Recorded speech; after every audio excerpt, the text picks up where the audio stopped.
అందుకే మనిషి జీవితం అనేది శాశ్వతంగా సమాజం గుర్తుపెట్టుకునే విధంగా మనకు తోచిన విధంగా మనం కూడా ముందుకు పోవాలి. అలాంటి స్ఫూర్తి ప్రదాత పూలే గారని చెప్పి కూడా నేను మీకు తెలియజేస్తున్నా. ఆయన కూడా ఒక పేద కుటుంబంలోనే పుట్టాడు. సమాజ సేవతో అనునిత్యం ఆయన చేసిన పనులన్నీ కూడా మనం చూస్తే ఒక మహానుభావుడిగా మిగిలిపోయారు. అదే మరిగా పేదలు, బడుగు బలహీన వర్గాలు, దళితుల హక్కుల కోసం పోరాడిన నేత పూలే గారు. ఈ రోజే మనం చూస్తున్నాం, చాలా మంది పేదవాళ్ళుగా ఉన్నారు. ఇప్పటికి కూడా వాళ్ళు గుర్తించి మనుషులు లేని సమస్యలో ఆడబిడ్డలు మిమ్మల్ని చదువుకోవడంలో ఇప్పుడు కూడా వెనకబడ్డున్నారు. మన రాష్ట్రంలో అయితే మొట్టమొదటిసారి మహిళలు చదువుకోవాలని ఆలోచించి మహిళా యూనివర్సిటీ పెట్టిన వ్యక్తి నందమూరి తారక రామారావు గారు.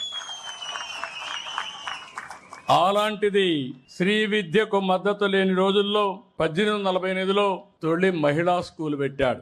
ఆ రోజుల్లో భార్యను చదివించి దేశంలోనే తొలి మహిళా అధ్యాపకురాలుగా చేసిన వ్యక్తి పూలే గారని చెప్పి కూడా నేను మీకు తెలియజేస్తున్నా. ఇప్పుడు కూడా మనకు ఆవిడ ఎప్పుడు ఆదర్శం. సావిత్రిబాయి పూలే గారు తొలి మహిళా అధ్యాపకురాలు. ఇంకో పక్క కుల వ్యవస్థ ఇప్పటికి కూడా మనం అనుభవిస్తున్నాం. వివక్షత ఉంది. అందుకనే ఈరోజు ఎస్సీ ఎస్టీ అట్రాసిటీ యాక్ట్ వచ్చింది. రేపు ఎల్లుండో వెనుకబడిన వర్గాలను అవమానం చేయకుండా బీసీ ప్రొటెక్షన్ యాక్ట్ కూడా తీసుకొచ్చే బాధ్యత ఈ ప్రభుత్వం తీసుకుంటాం.